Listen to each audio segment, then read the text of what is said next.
first to revisit the point, the question about why is Minister Iswaran's leave of absence not no-pay leave. In the case, the Prime Minister mentioned that in the civil service, the practice is to put them on half pay. I can understand the rationale for that in the case of low-wage earners who may need a regular monthly income in order to survive, but I think that hardly applies in the case of Minister. And for $8,500 a month, that might be small change to some, but many Singaporeans have to work very hard for much less than that. Mr. Speaker, to respond to Ms. Pua on why not no pay leave is my judgment to make. The civil service works it one way. Their basis is if you have been convicted, then you are on zero pay and other consequences will follow. Here, I have to be fair to the minister involved, as well as do the right thing by the government and the taxpayer. He's under investigation. It is not a minor matter. He has not been convicted. He has not even been charged. Is it fair for me to say your pay goes to zero? I think it is not. What is fair? Well, I looked at the civil service. Civil service says half pay subject to minimum and ceiling. Their ceiling is about here too. So I decided on this number, $8,500, because it's much less than half pay. So I think we have to go on principles rather than whatever we do, anything you can do, I can do stronger. I think that would not be a wise approach to take. My second SQ, Speaker, is in regards to PM's point just now about Mr. Iswaran's interdiction from duty. And yet, PM mentioned that he will still be getting $8,500 per month. Can PM explain the reasoning behind 8,500? In sort of normal circumstances, you would expect someone with interdiction from duty and no role or duties that undertaken for the month would actually be taking possibly absence of leave from duty rather than possibly getting the 8,500 per month. I hope PM can help answer that question. Thank you. Now, as for the interdiction and why it's $8,500 per month, we considered this carefully. We are not the first. It's unusual for a Prime Minister to have to do this to a minister, but we are not the first organization to confront this problem of a person under suspicion being investigated. And what do you do with him while he's being investigated before he's either cleared or charged and convicted? You have to have some arrangement. Can you leave him at work? Well, that depends. In the case of the ride-out bungalows, I had no doubt I could leave the ministers at work. I did not believe that they were guilty, neither did any evidence come up during the process of the investigation that they were. In fact, the investigation cleared them.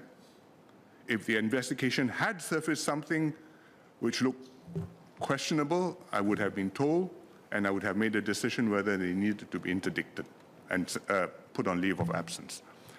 In the case of Mr. Iswaran, by the time formal investigations began on the 11th of July, the CPIB had been working on this case since at least May.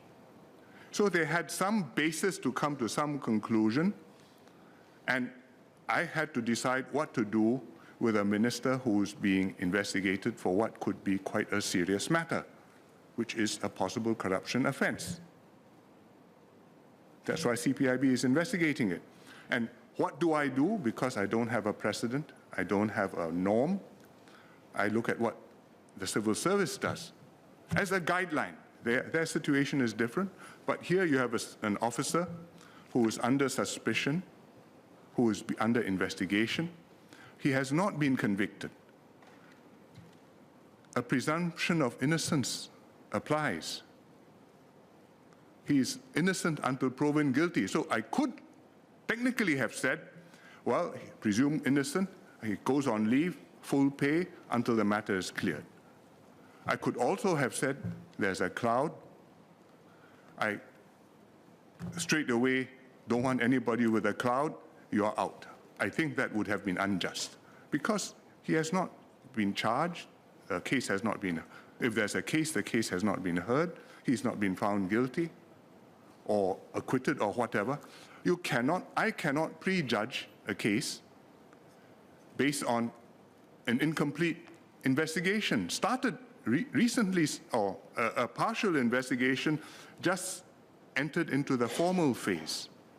So what is a fair thing to do? And the civil service, their practice is, in such situations, you get interdicted, you're put on half pay, subject to a ceiling and a floor, but you are there until the matter is disposed of. If you are, at the end of it, innocent, if nothing is there, your back pay is reinstated to you and made good. If later on, in fact, you're found guilty, well, at that point, your pay will stop completely and other consequences will follow.